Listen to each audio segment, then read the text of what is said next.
হযরত আলী জয়নুল আবেদিনের অবস্থা পরিবর্তন হয়ে গিয়েছিল কারবালার পরে। নিজের চোখে সবকিছু অবলোকন করেছে, কথাবার্তা বন্ধ করে দিয়েছে।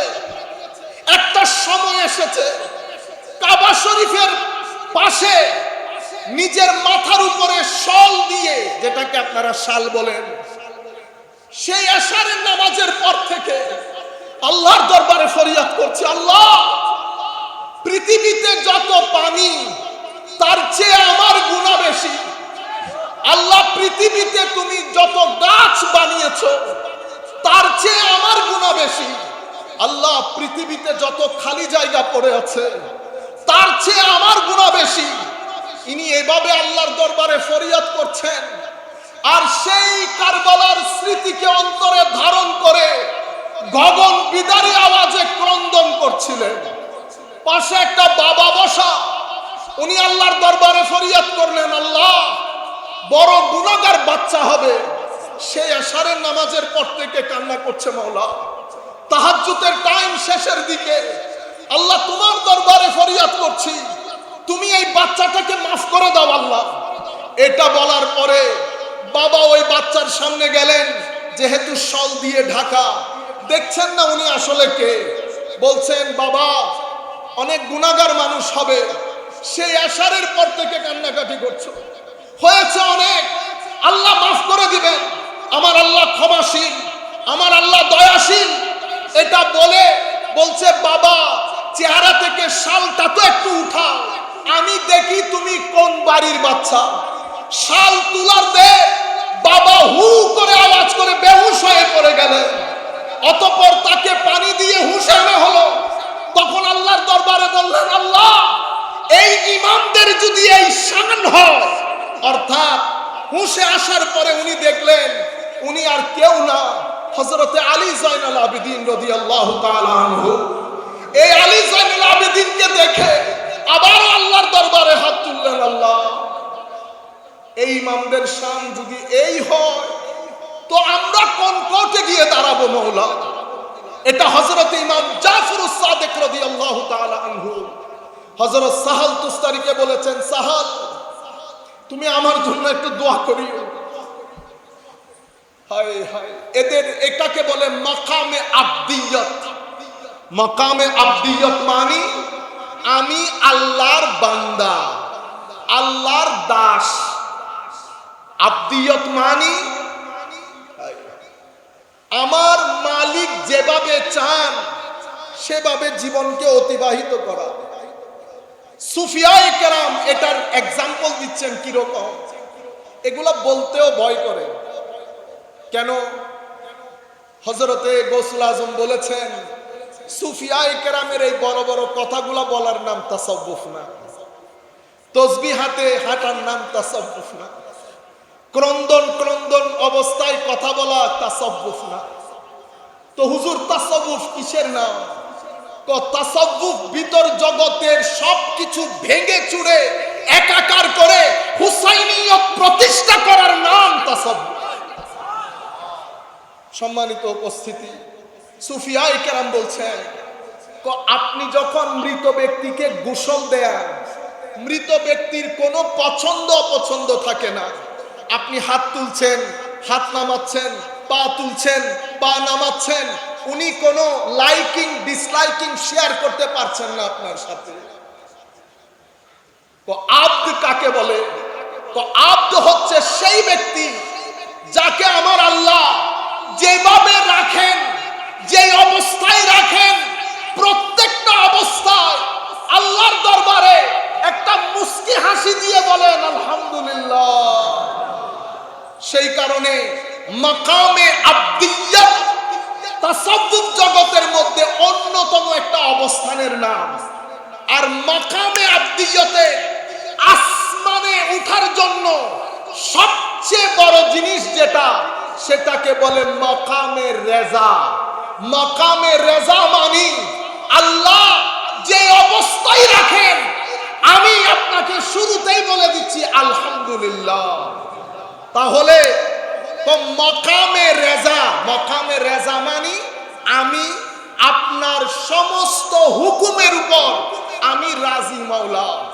এই মাকামে রেজা সর্বোচ্চ শিখরে ডেমনস্ট্রেশন যদি কেউ দেখতে চায়, প্রমাণ যদি কেউ দেখতে চায়, মাকামে রেজা কেউ যদি জিজ্ঞেস করে মাকামে রেজার সর্বোচ্চ চূড়া কোনটা, সমস্ত সুফিয়ায়ে কেরাম এক বাক্যে বলেন কারবালার প্রান্তরে ইমামে হুসাইন নিজের পরিবারের সমস্ত সদস্যকে তলোয়ারের নিচে দিয়ে মাকামে রেজা সর্বোচ্চ শিখর পৃথিবীবাসীকে কিয়ামত পর্যন্ত দেখিয়ে দিয়েছেন। আল্লাহ সমস্ত হুকুমের সামনে নিজেকে সারেন্ডার করা, এটাকে বলে মাকামে রেজা। এই কারণে আল্লামা ইকবাল বলছেন আব্দ দিগার আব্দুহু চিজে দিগার আসরা বা ইন্তজার ও মুনতাজার। তো আব্দ এক জিনিস, আব্দুহু সুবহানাল্লাযী আসরা বিআবদিহি।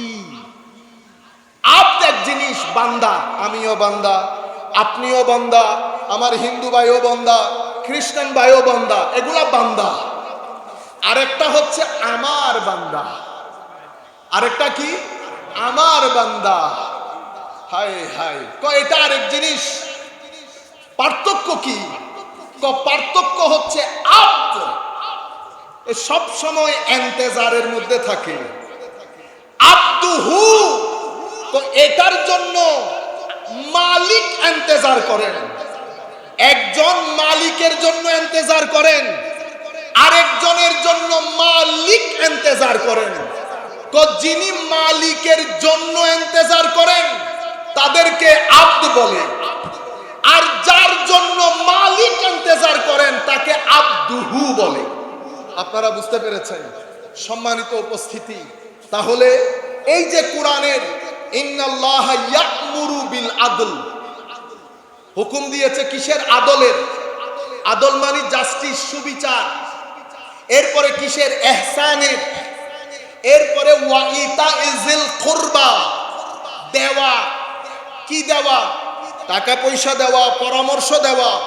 মুসলমান ভাই আপনার নিকটবর্তী যারা আছে সবাইকে দেওয়া, এটা হুসাইনিয়ত। তাইলে আমার জীবনে যদি জাস্টিস না থাকে, এখন ইন্নাল্লাহা ইয়া'মুরু বিল আদল এটার তাফসীর করতে গিয়ে সমস্ত মুফাসসিরিনে কেরাম বলেছেন এটা তিন অ্যাঙ্গেল থেকে করতে হয়। একটা নিজের সাথে সুবিচার, একটা আল্লাহর সাথে সুবিচার, একটা আমার নবীর সাথে সুবিচার। নবীর সাথে সুবিচার করলে আরো বেশ কিছু সুবিচার এখানে চলে আসে। আরেকটা হচ্ছে পৃথিবীর সৃষ্টির সাথে সুবিচার। আল্লাহর সাথে সুবিচার কিভাবে করবেন?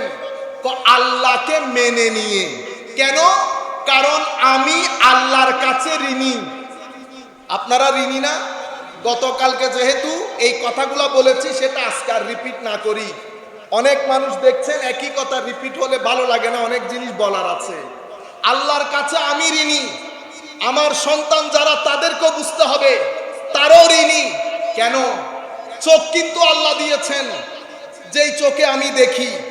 হাত আল্লাহ দিয়েছেন, পঞ্চ ইন্দ্রিয় আল্লাহ, আকল আল্লাহ। সুতরাং আমি আল্লাহর কাছে ঋণী। যেহেতু আল্লাহর কাছে ঋণী, আল্লাহ কিন্তু এই ঋণ ফেরত চাইবেন একদিন। যেই দিন এই ঋণ ফেরত চাইবেন সেই দিনের নাম ইয়াউমুল হিসাব। ইয়াউমুল হিসাব মানে ডে অফ অ্যাকাউন্টেবিলিটি, মানে হিসাব নিকাশের দিন। পাই পাই করে হিসাব দিয়ে ফেলতে হবে সেই দিন। তাহলে আল্লাহর দরবারে আমি ঋণী। মাওলা এই ঋণ শোধ করব কি করে? দেখেন হুসাইন কোথায় কোথায় জড়িত। আল্লাহর এই ঋণ কিভাবে শোধ করবেন? তো প্রথমে আমার আল্লাহকে স্রষ্টা হিসাবে জানার মাধ্যমে, আমার আল্লাহকে আমার মালিক হিসেবে জানার মাধ্যমে, আমার আল্লাহকে আমার সিজদার, আমার ইবাদতের প্রাণ কেন্দ্র হিসেবে মানার মাধ্যমে, আমার আল্লাহকে রহমান রহিম এবং মালিক মানার মাধ্যমে। আলহামদুলিল্লাহ ইলাহিয়ত, রব্বিল আলামিন রুবুবিয়ত, আর রহমান রহমানিয়ত, আর রহিম রহিমিয়ত, মালিক ইয়াউমিদ ইয়াউমিদ্দিন, মালিকিয়ত, এই পাঁচটা অসম্ভব গুরুত্বপূর্ণ। শুরুও করেছেন এই পাঁচটা দিয়ে, কোরআন শরীফ শেষও করেছেন এগুলা দিয়ে। কুল আউযু বিরাব্বির রুবুবিয়্যাত, আলহামদুলিল্লাহি রাব্বিল রুবুবিয়্যাত।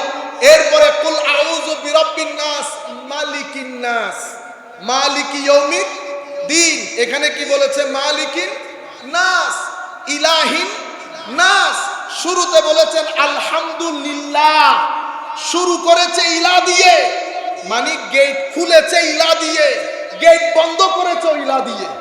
ইলাহিয়ত, মালিকিয়ত, রহমানিয়ত, রহিমিয়ত, রুবুবিয়ত। রুবুবিয়ত মানে আমাকে পালেন আমার আল্লাহ, আমার মালিক আমার আল্লাহ, আমার রহমান আমার আল্লাহ, রহিম আমার আল্লাহ, আমার ইবাদতের প্রাণ কেন্দ্র আমার আল্লাহ। এগুলা মানার মাধ্যমে আল্লাহর ঋণকে শোধ করতে হবে। এখন ইমামে হুসাইন এখানে কেন রেলেভেন্ট? সম্মানিত উপস্থিতি, আমার রাসূল হাদিসে পাকের মধ্যে ইরশাদ করেছেন, আহিবুল্লাহ, আল্লাহকে মহব্বত করো, লিমা ইয়াগযুকুম বিনিআমিহি, আও কামা ক্বালা নবী সাল্লাল্লাহু আলাইহি ওয়াসাল্লাম। যেহেতু আপনাকে আল্লাহ আল্লাহর নিয়ামতের মধ্যে কি করেছেন? ডুবিয়ে রেখেছেন, সেই কারণে আল্লাহকে মহব্বত করবেন। আর আল্লাহর মহব্বত পরিপূর্ণ হবে না যতক্ষণ তুমি আমাকে মহব্বত না করবে। তাহলে আল্লাহর ঋণ আদায় করার জন্য আমার নবীর মহব্বত শর্ত। এরপরে একই হাদিসের মধ্যে আমার নবী বলছেন, ওয়া আহিব্বু আহলা বাইতি বিহুব্বি। আর আমার মহব্বত পরিপূর্ণ হবে না যদি আমার আলের মহব্বত না থাকে। তাহলে বোঝা যায় আল্লাহর ঋণ পরিশোধ করার জন্য নবীর মহব্বত, আলে রাসূলের মহব্বত বাদে আল্লাহর মহব্বত পূর্ণ হবে না, এবং আল্লাহর ঋণও আদায় হবে না। সম্মানিত উপস্থিতি, পরিস্থিতি অসম্ভব খারাপ। তিনটা জায়গা থেকে পৃথিবী জাল বিছিয়েছে আমাদের জন্য, তিনটা জায়গায়। প্রথম জায়গাকে বলি, এটাকে রিলিজিয়াস অ্যাটাক বলে, মানে লা ইলাহা ইল্লাল্লাহ মুহাম্মাদুর রাসূলুল্লাহ সাল্লাল্লাহু আলাইহি ওয়াসাল্লাম কালিমার সামনে পৃথিবী দেখছে। যেই তারিখ থেকে আমরা পড়ে গেছি পৃথিবীতে ওয়েস্টার্নাইজেশন, সেকুলারাইজেশনের মুভমেন্ট শুরু হয়েছে, সমগ্র পৃথিবী তাদের দিন ধর্মের দরজা জানালা বন্ধ করা শুরু করেছে। যখন পৃথিবী তাদের উপাসনালয়ের দরজা জানালা বন্ধ করা শুরু করেছে, মুসলমানদের দরজা জানালা খোলা ছিল এবং মুসলমানদের দরজা জানালা খোলা শুরু হয়েছে। পৃথিবীর মাথা খারাপ হয়ে গেছে যে মুসলমানদের দরজা জানালা বন্ধ কিভাবে করা যায়, বললে তো আর বন্ধ হবে না। স্ট্র্যাটেজি, প্ল্যান সাজানো হয়েছে। সেই প্ল্যানের আলোকে একটা অ্যাটাক করা হয়েছে আমাদের কালিমার লা ইলাহা ইল্লাল্লাহ প্রথম অংশের উপরে। সেই অংশের উপরে কিভাবে? আমাদের বিশ্ববিদ্যালয়গুলোতে ইকোনমিক্স পড়েন, আপনি ইংলিশ লিটারেচার পড়েন, যেটাই পড়েন না কেন, এটা অসম্ভব গুরুত্বপূর্ণ।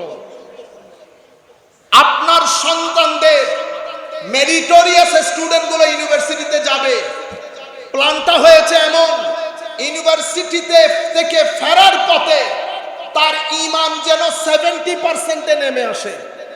সেই কারণে সেখানে নিটশেন ফিলোসফি ঢুকানো হয়েছে। আমি ছোটখাটো একজন দর্শনের ছাত্র, এরকম একটা পাগলের দর্শন কেমনে আমাদের ইউনিভার্সিটিতে পড়ানো হয়? তাকে পাগল বললেও ভুল হবে, নিটশের কথা বলছি। আরে বেটা, পড়াবি ম্যাক্স ওয়েবার পড়া, দারখেন পড়া, অথবা অন্য কোনো বড় দার্শনিকের দর্শন পড়া, শেষ পর্যন্ত কি নিটশে পর্যন্ত নেমে আসতে হয়। এই পাগল বলেছে মাঝে মধ্যে নাকি তার আল্লাহর চেয়েও নিজেকে বেশি চালাক মনে হয়। আপনি আমি ঘরের মধ্যে ঘুমিয়ে আছি, কিছু সময় আমরা অহংকারও করি। আমার ছেলে ইউনিভার্সিটিতে পড়ছে, আলবত অহংকারের বিষয়, এটাতে হয়তো একটা ভালো জব সে পাবে, কিন্তু জবের তালাশিতে তার ইমানের উপর যেই ইয়েজিদিয়তের ছুরি চালানো হচ্ছে, এটা সম্পর্কে আমাদের সচেতনতার দরকার আছে। আমি নিজের চোখে দেখেছি, মাদ্রাসা থেকে পড়ে, জামিয়ার মতো মাদ্রাসা থেকে পড়ে আপনি যখন সেই তথাকথিত দর্শনগুলো পড়েন, তখন আপনার মনে হয় আপনি অনেক কিছু জেনে গেছেন। তখন কোরআন ইররেশনাল, হাদিস ইররেশনাল, আর আমাদের ইসলাম তখন ইররেশনাল হয়ে যায়। এই আন্দাজে বিভিন্ন বিশ্ববিদ্যালয়ে এই বিষয়গুলো ঢুকিয়ে আপনার ছেলেকে লা ইলাহা ইল্লাল্লাহর উপরে কনফিউজ করা হচ্ছে, যার কারণে বাংলাদেশে গত 10 বছরে এইথিজমের রেট অনেক বেশি বেড়ে যাচ্ছে। সম্মানিত উপস্থিতি, এটা লা ইলাহা ইল্লাল্লাহর উপর। এরপরে মুসলিম উম্মাহ জেগে ওঠার পেছনে যে 2-3টা ফ্যাক্টর সবচেয়ে গুরুত্বপূর্ণ ভূমিকা পালন করে, তার মধ্যে অন্যতম হচ্ছে আখলাক, চরিত্র। কোন জাতি, একটা বিষয় হচ্ছে আমরা একটু ইমোশনাল হলাম, সেটা আলাদা বিষয়, হাকিকত ভিন্ন জিনিস। এই জায়গার মধ্যে যদি পরিবর্তন না আনতে পারি, তাহলে আমাদের ভবিষ্যৎ অন্ধকার থাকবে। অন্ধকার যেভাবে হয়ে হয়ে আসছে, সেটা আরো গুরুতর হবে। আখলাক কি? আখলাক হচ্ছে আপনার তবিয়তের নাম। আমার নবী যেটা নিয়ে এসেছেন, এটা খুবই গুরুত্বপূর্ণ পয়েন্ট। আমি চাইবো আপনারা এটাকে মুখস্থ করে ফেলেন। আমার নবী যেটা দিয়েছে সেটা শরীয়ত। কি দিয়েছে? কি দিয়েছে? শরীয়ত। শরীয়ত কি জিনিস? শরীয়ত কিছু করতে বলেছে, কিছু থেকে নিষেধ করেছে। নামাজ পড়তে বলেছে, শরীয়ত। যাকাত দিতে বলেছে, শরীয়ত। আপনারা বুঝতে পেরেছেন? আচ্ছা, শরীয়ত পালন কেন করবেন? তো শরীয়ত পালন করবেন তবিয়ত পরিবর্তনের জন্য। কি পরিবর্তনের জন্য? সবাই বলবেন তবিয়ত। তবিয়ত কি? তবিয়ত হচ্ছে আপনার ভিতরের জগৎ, যেই জগতের ডাক্তার এখানে শুয়ে আছে। শরীয়ত যিনি পড়ান উনি মুফতি। শরীয়তের মাধ্যমে তবিয়ত যিনি পরিবর্তন করেন উনি ওলি। তাহলে দুইজনের সাবজেক্ট ম্যাটার ডিফারেন্ট। মাদ্রাসাতে শরীয়ত পড়ানো হয়, খানেকাতে তবিয়ত পরিবর্তন করা হয়। মসজিদের মধ্যে শরীয়ত আদায় করা হয়, তরিকতের মধ্যে, খানেকার মধ্যে তবিয়ত পরিবর্তন করা হয়। শরীয়তের মাধ্যমে তবিয়ত যদি পরিবর্তন না হয়, তবিয়ত পরিবর্তন হওয়া কি জিনিস? অভদ্র ছিলেন, হায় হায় ভদ্র হয়ে গেছেন।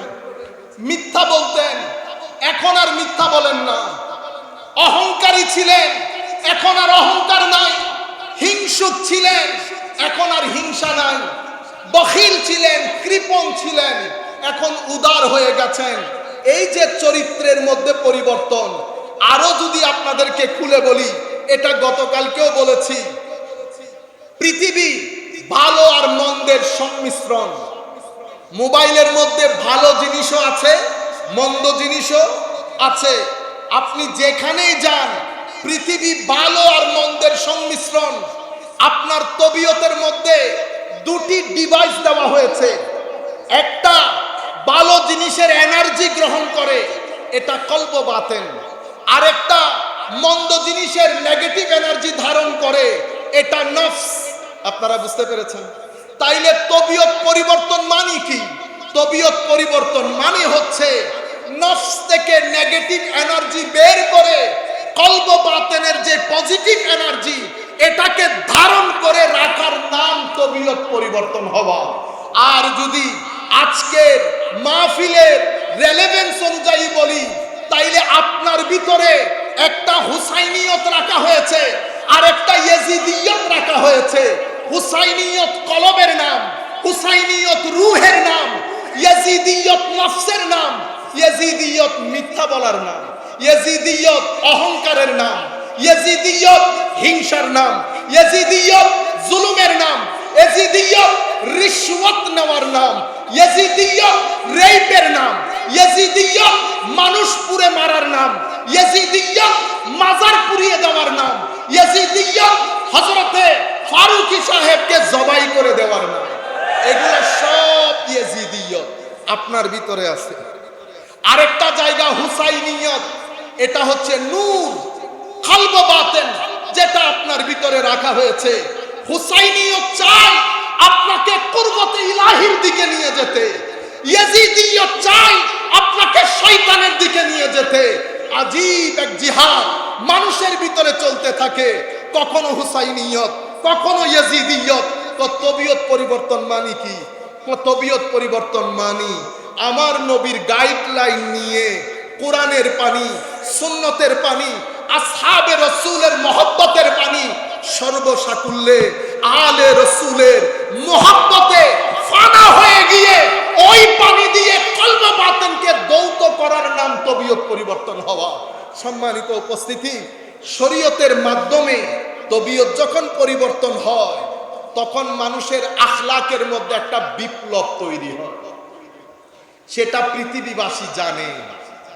খানেকার মধ্যে আমি বারবার বলছি, মুখস্থ করে ফেলতে হবে আপনাদেরকে। যারা যেখান থেকে বসে শুনছেন, কেউ যদি বলে কোরআন সুন্নাহ আছে তাহলে তরিকতের দরকার কি, এই জিনিসটা তুলে ধরবেন। কোরআন ও হাদিস শরীয়তের নাম, কোরআন ও হাদিস শরীয়তের নাম। এটা পড়ানো হয় মাদ্রাসায়, এটা পড়ানো হয় মাদ্রাসায়। এখান থেকে আমরা শরীয়ত জানতে পারি, ফরজ জানতে পারি, সুন্নাহ জানতে পারি, নওয়াফেল জানতে পারি। এই জানা হচ্ছে শরীয়ত জেনেছেন। শরীয়তের মাধ্যমে যদি তবিয়ত পরিবর্তন করতে না পারেন, আমার নবী হাদিসে পাকে, আমার আল্লাহ কোরআনে পাকে বলছে, বান্দা তোর শরীয়ত আমার দরবারে গ্রহণযোগ্য হবে না। ইন্নাল্লাহ, আমার আল্লাহ বলছেন ইন্নাস সালাতা, তাহলে সালাত হচ্ছে শরীয়ত। তানহা আনিল ফাহশাই ওয়াল মুনকার, ফাহশা অশ্লীলতা এবং নাজায়েজ কাজ, গর্হিত কাজ, এগুলা থেকে সালাত আপনাকে বাঁচিয়ে রাখবে। সালাত শরীয়ত, বাঁচিয়ে রাখলে হয় তবিয়ত পরিবর্তন। যদি তবিয়ত পরিবর্তন না হয়, আসেন এখন আমি হুসাইনিয়তের মেসেজটা যদি আপনাদেরকে দিতে পারি। আমাদেরকে তো পরিবর্তন হতে হবে। আমরা শুধুমাত্র আসলাম, চলে গেলাম, আমরা কোরআনই পড়তে জানি না। ভাই, তরিকত বলেন, হুসাইনিয়ত বলেন, আমার নবীর মিশন বলেন, এগুলা শিক্ষা কেন্দ্রিক রেভলিউশনের নাম। আপনার ঘরে একটা বই নাই, আপনি কোরআন শরীফ কখন পড়েছেন মনেই না, আপনি বলতেছেন আপনি হুসাইনকে মহব্বত করেন। কোরআনকে বাঁচানোর জন্য, কোরআনের নূর বাঁচানোর জন্য যেই হুসাইন রাদিয়াল্লাহু তাআলা আনহু আলাইহিস সালাম নিজের মস্তক স্যাক্রিফাইস করে দিয়েছেন, এটা আল্লামা ইকবাল বলেছেন। কিভাবে? গদিরে খুমের মধ্যে বিদায় হজ্জের ভাষণ আমার নবী দিয়েছেন, সেটা সব জায়গায় বলে। কোন মসজিদে বিদায় হজ্জের ভাষণ থেকে ফেরার পথে গদিরে খুমে যে আমার নবী আরেকটা বক্তব্য দিয়েছেন, উম্মতে মুসলিমার 60% মসজিদে এটা বলে, আমার বুঝে আসে না। এবং ষড়যন্ত্র এই পর্যায়ে গিয়ে পৌঁছেছে, গতকালকে পৃথিবী বিখ্যাত একজন স্কলার কেমনে এই কথা বলল, আমি 2-2.5 ঘন্টা ঘুমাইতে পারছি না টেনশনে। আমি চিন্তা করলাম মানুষের ভিতরে এই পরিমাণ বুকস থাকে। উনি বলছেন হাদিসুস সাকালাইন, যেটা গদিরে খুমের মধ্যে নবী দিয়েছেন, সেটার মধ্যে শুধু আজওয়াজে মুস্তাফা শামিল, আলে রাসূলের অন্য সদস্যরা সেটাতে বলে অন্তর্ভুক্ত ছিল না। হায় হায় উম্মাহ, নাউজুবিল্লাহ বলতেও ঘৃণা হয়েছে। এত বড় একজন স্কলার, তার জবান দিয়ে কেমনে বের হলো এই কথা?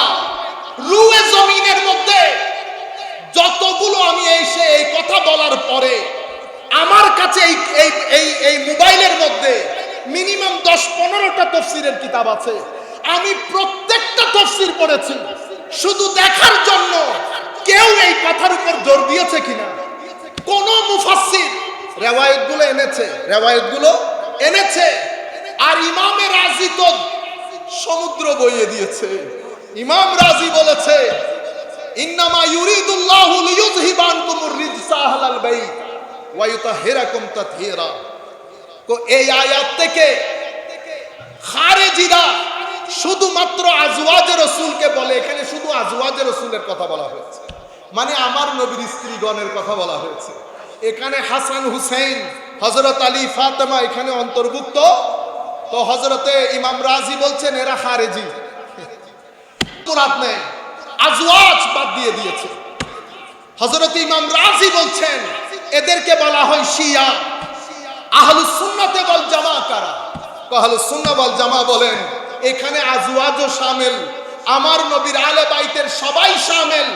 বিশেষ করে হাদিসে পাকের মধ্যে আমার নবী যেই চারজন সত্তাকে চাদরের মধ্যে ঢেকে নিয়েছেন তারা বিশেষভাবে অন্তর্ভুক্ত।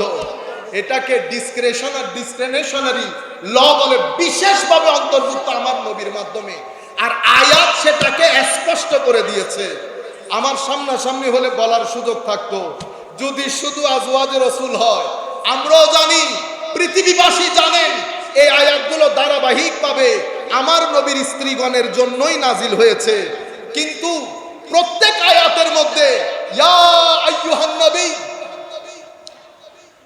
ইয়া আইয়ুহান নবী,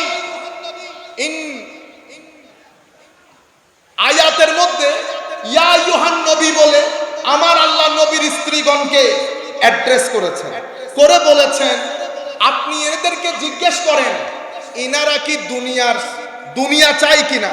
যদি দুনিয়া চায় তাহলে আযাবের জন্য প্রস্তুতি নিতে হবে। আর আমি আখিরাতে এদের জন্য যা কিছু রেখেছি, সাধারণ মুসলমানকে যদি এক ডাবল দেয়, এদেরকে আমি 2 ডাবল দেব। ওয়া ইন কুনতুন্না তুরিদনাল্লাহ ওয়াদ দারাল আখিরা। আপনি দেখেন তুরিদনা, কুনতুন্না, এরপরে বলে ইয়া নিসা আন-নবী, ইয়া নিসা আন-নবী ইন কুনতুন্না। তো তুন্না, হুন্না, কুন্না এগুলা কার জন্য আসে? মহিলাদের জন্য। ধারাবাহিকভাবে যাচ্ছে, আবার ডাক দিয়েছে ইয়া নিসা আন-নবী লাস্তুন্না কা আহাদিন মিনান নিসা ইনিত্তাকাইতুন্না, আবারও তুন্না কুন্না। হায় হায়। আবার ডাক দিয়েছে ওয়াকার ফি বুয়ুতিকুন্না, হ্যাঁ, ওয়ালা তাবাররাজনা তাবাররুজাল জাহিলিয়াতিল উলা ওয়া আকিমনাস সালাহ ওয়া আতিনাজ যাকাত ওয়া আতি'নাল্লাহ ওয়া রাসূলা। সব মহিলাদের, ঠিক না? এতটুকুন আপনারা বুঝেছেন। দেখেন মনের রোগ থাকলে সমস্যা কিভাবে হয়। এই আয়াতের মধ্যে যখন আমার আল্লাহ ঢুকেছেন, যেটাকে আয়াতে তাতহীর বলে, এই আয়াতের মধ্যে এসে আমার আল্লাহ আয়াতের গ্রামাটিক্যাল প্যাটার্ন পরিবর্তন করে দিয়েছে। এতক্ষণ মহিলার কথা সব মহিলার সিগা দিয়ে বলেছে, যেই আয়াতে তাতহীরের মধ্যে এসেছে। আয়াতে তাতহীর কেমন? ইন্নামা ইউরিদুল্লাহু লিইয়ুযহিবা, বলেন না, লিইয়ুযহিবা আনকুম। তো কুম তো পুরুষের জন্য, আমার আল্লাহ তো মহিলাদের কথা বলে বলে আসতেছেন। তো কুম না কুম হয়ে গেল কেমনে? আয়াতে আমরা বলি এটাকে সিয়াক, সিবাক, লেহাক। আয়াতের কনটেক্সট বলছে ইন্নামা ইউরিদুল্লাহু লিইয়ুযহিবা আনকুন্না বলতে। কারণ কথা হচ্ছে আমার নবীর স্ত্রীদের, তো স্ত্রীদের সিগা হচ্ছে, মানে লফজের যে প্যাটার্ন সেটা হচ্ছে কুন্না বলা। আমার আল্লাহ কুন্না না বলে বলেছে কুম। কেন বলেছেন?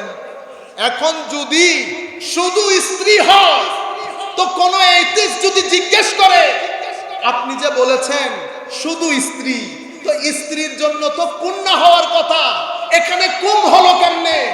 সমস্ত মুফাসসিরিন, সাথে ইমাম বাইহাকি রাদিয়াল্লাহু তাআলা আনহু, উনি বলছেন বেটা কুম বলে আমার আল্লাহ এই জায়গার মধ্যে আলে রাসূলের ক্ষেত্রে শুধু আজওয়াজকে শামিল করেন নাই, এখানে কিছু পুরুষদেরকেও শামিল করে নিয়েছেন। তো কুম বললে কুন্ন শামিল হয়, কুন্ন অন্তর্ভুক্ত হয়, কিন্তু কুন্না বললে কুম অন্তর্ভুক্ত হয় না। কুম বলে আমার আল্লাহ মেসেজ দিয়ে দিয়েছেন, হে দুনিয়াবাসী, এই কুমের ভিতরে কিছু পুরুষ কিছু মহিলা আছে। আল্লাহ কোন পুরুষ জড়িত আমার নবী হাদিসে পাকের মধ্যে সেটা পরিষ্কার করে দিয়েছে। এই চারজনকে বিশেষ করে সাথে নিয়ে সম্মানিত উপস্থিতি, এই আন্দাজে উম্মতে মুসলিমার উপর ষড়যন্ত্র হচ্ছে। বলতে যেটা চেয়েছিলাম, তৌহিদের উপর কনফিউজ করে দেওয়া হচ্ছে, সেকুলার মাইন্ডেড করে দেওয়া হয়েছে ছেলেদেরকে। আপনি একটা ছেলের দিন রাত এগুলা সব দেখেন, সে কিভাবে অতিবাহিত করে। যেই জীবনে তিলাওয়াতে কোরআন নাই, পাঞ্জে গানার নামাজ নাই, জিক্রে ইলাহি নাই, দরুদে মুস্তাফা নাই, আপনি কেমনে করে বলবেন সেই দিনের মধ্যে আছে?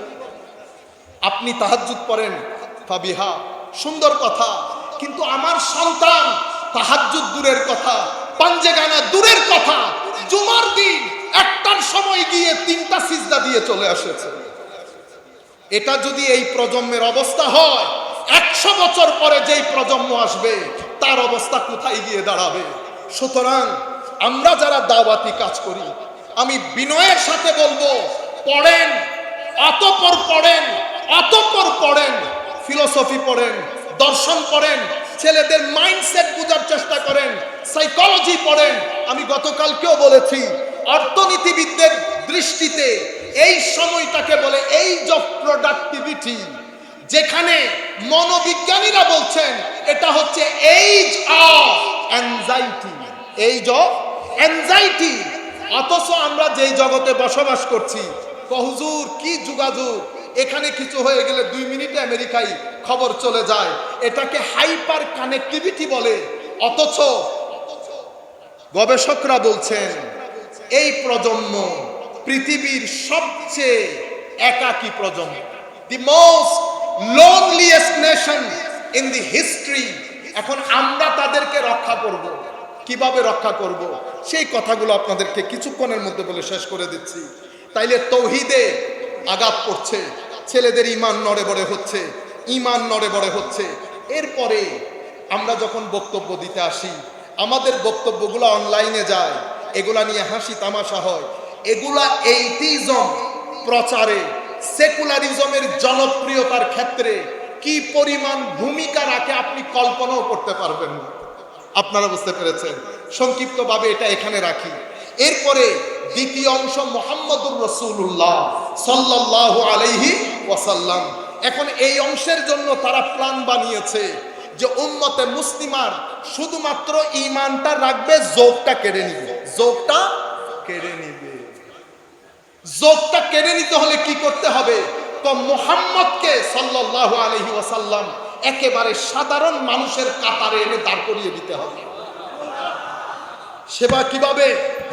সেটা তরুণ প্রজন্ম, যেহেতু অসম্ভব রেশনাল প্রজন্ম, তাদেরকে বুঝাতে হবে উনি একজন নবী, আল্লাহ উনাকে নবী বানিয়েছেন, সেই কারণে উনি নবী, নতুবা উনি আমাদের মতোই মানুষ, উনি আমাদের মতোই মানুষ।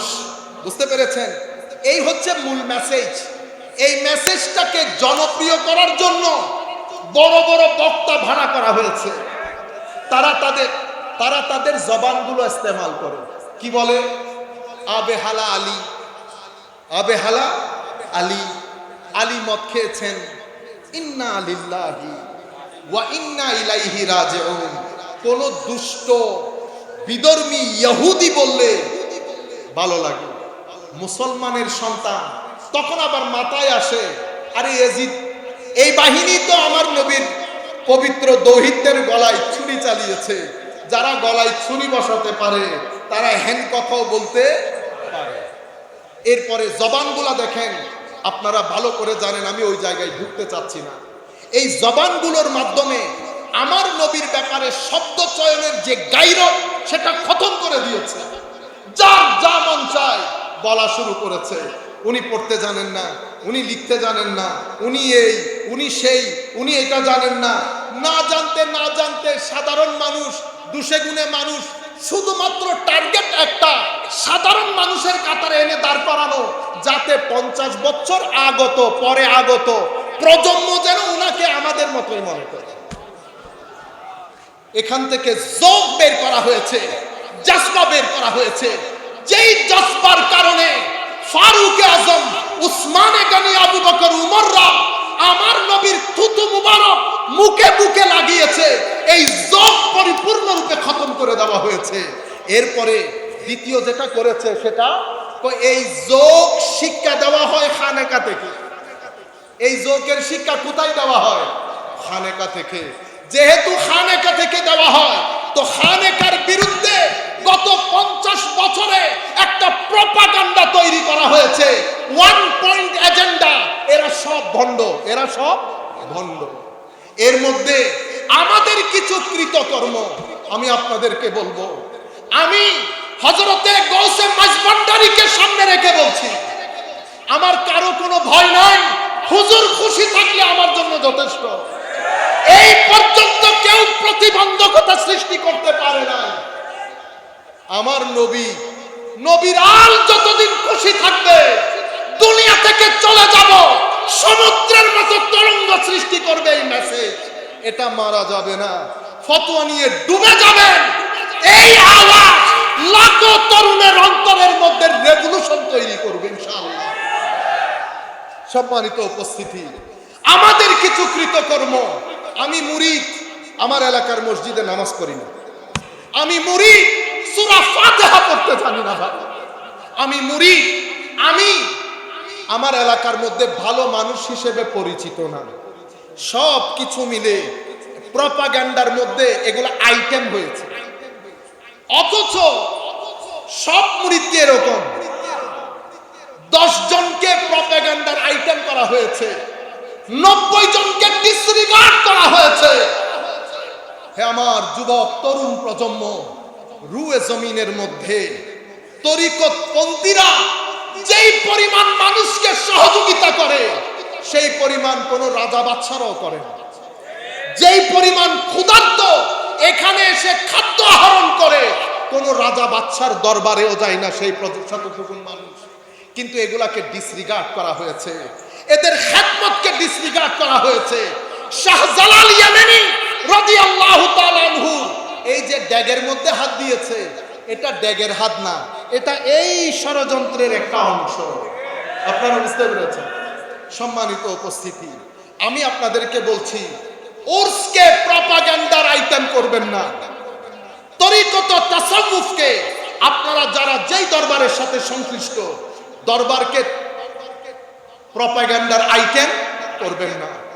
নামাজ কেন পড়বেন না? আপনি কিভাবে আপনি বিছানায় পিঠ লাগান? আমার আল্লাহর দরবারে সিজদা না দিয়ে আপনি কেমনে বিছানায় চলে গেলেন? কে বলেছে আপনাকে আপনার মুর্শিদ আপনার জন্য সুপারিশ করবে? এরা সেই মুর্শিদ যাদের জিন্দেগির মধ্যে একটা নফল ছুটার কারণে সারা রাত কানে হাত দিয়ে এক পা তুলে আল্লাহর দরবারে যারা দাঁড়িয়ে থাকে, কেমনে বুঝলেন তারা আপনার নামাজ না পড়লে মাফ করে দিবে? কে বলেছে আপনাদেরকে এই কথা? যারা বছরের পর বছর, মাসের পর মাস সোনার বিছানা ত্যাগ করে একাকিত্বে আল্লাহর শরণে গুম হয়ে যাওয়ার জন্য পাহাড়কে বেছে নেয়, তারা কেমনে আমার মতো বেগাইরত নামাজ পড়ে না তাদেরকে বরদাস্ত করবে? কখনো না। আপনারা ভুল তরিকত বুঝেছেন। কোন দরবার, হুজুর গৌসে মাইজভান্ডারী তো অনেক দূরের কথা, কোন দরবার, কোন হক্কানি আলেম এটা কখনো বরদাস্ত করবে? আপনি ভুল বুঝেছেন, আপনি ভুল বুঝেছেন। গৌসে আজম শেখ আব্দুল কাদের জিলানী, আমাদেরও একটু সচেতন হতে হবে। যা মন চায়, যেখানে আমি কত এডিট করে করে কথা বলছি, সব কথা তো সবাইকে বলা যায় না। আপনি মাহফিলে বলে দিলেন হুজুর আব্দুল কাদের জিলানীর মুরিদ হলে আপনার আর কোনো ভয় নাই। আল্লাহর ইজ্জতের কসম, প্রথম যেই দিন এই কথা শুনেছি আমি তখন অনেক ছোট, আমি বলেছি আর যাই হোক হুজুর গৌসুল আজম এই কথা বলতে পারে না। আমার নবী যেখানে বলে নাই আমার উম্মতের জন্য কোনো ভয় নাই, পেরেশানি নাই, সেখানে হুজুর গৌসুল আজম কেমনে বলবে আমার মুরিদের কোনো ভয় নাই? পরে দেখলাম বলেছে, কিন্তু যাকে আমি মুরিদ বলেছি তাকে বলে নাই। মুরিদি আমার মুরিদ, লা তাহাফ, ভয় নাই। মুরিদকে হুজুর এটার উপরে লিখেছে আল এরাদা আল মুরিদ ওয়াল মুরাদ, এটার উপরে হুজুর পৃষ্ঠার পর পৃষ্ঠা লিখেছে মুরিদ কাকে বলে।